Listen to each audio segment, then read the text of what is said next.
here with Barb and Harold, and Barb and Harold have like a little Santa's Elves workshop going. They've been making masks for people. So tell me how you got started doing that. When did you make the first mask and why? The first mask was probably made 3 weeks ago. Mm-hmm. We were visiting with our daughter, and she was just totally exhausted and half taking a nap, laying down and talking to us at the same time, and commented that, about the conditions at work and how hard it was, and you keep separated and stuff. And she said, and they only just gave us the one mask, one of those medical kind of masks. And she goes, and that's all I have. It's the same one to wear, and it's, it gets dirty, but they're not going to give you anymore. Now tell us what does your daughter do? Where's she work? She's an OTR, an occupational therapist. Yes. Yeah, she works for a group in Carmel called the Greenhouse Cottages. Maybe.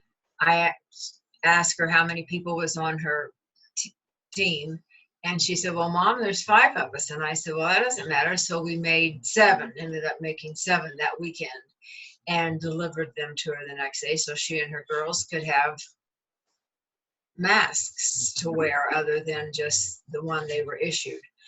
And then, I don't know, a week or so later, I thought, there's cooks over there. These cooks are cooking all the food for the residents. Do they have any protection? And so I called, and she said no. But she said, Mom, there's 12. And I said, well, that doesn't matter. We'll just make 12 more. And then they had a new assistant come in. Who happened to be a fellow instead of a girl. And, the yellow masks weren't quite his style. So she called and said, can you make some masks for him that look more masculine? So we said, how about blue? Great, he loves blue. So we made him 2 blue ones and dropped them off. And then I think the next thing, our son called, didn't he? Mm-hmm. And he put in like an order for 12. We've been writing everybody down, the people that have gotten them. So then we started, we have older ladies in the neighborhood. And so we called them and made masks for them. And another and relatives, we got relatives. We finally thought about our relatives after we got the neighborhood people taken care of, and some people at church. Right. And so how many masks do you think you've made by now? Right around 100. Okay. We haven't been giving that many away. We got some that are in process. I cut out 6 masks today. It's a multi-stage. It's kind of a family affair. I'm the ironer and cutter. And returner. And the turner. Yeah. And to you're trying to make a piece of material 7 by 9 inches. And so the first thing you do is you iron it. You have to iron more than you sew, I think. You iron the material, take it out to the garage, and I have a rolling cutter. Barbara has a rolling cutter, and she lets me use it. And so then I cut out the mask, and then turn them wrong side out and iron them wrong side out so that they will be easier to sew. So she sews them, leaves a little hole in them. I turn them right side out, give them back to her. She sews up the hole and puts the ribbons on them.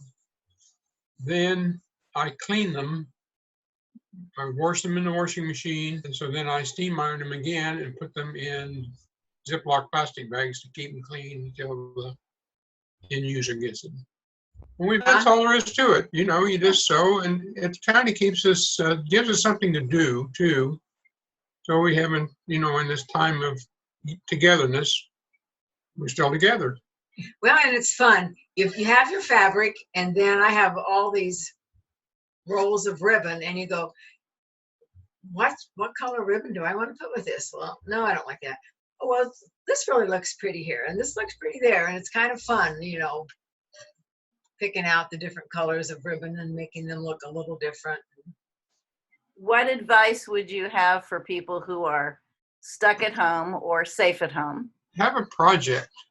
Have a project to do that, you know, if you can, help others, or just something to do together that you don't think about, well, gee, I'm stuck with this beautiful girl. What are we going to do? Let's hold hands. Well, Harold does his cutting out in the garage, and I'm in the other end of the house sewing. So, you know, separation of the troops That helps. is helpful. Yes. Cost. Separation of the troops.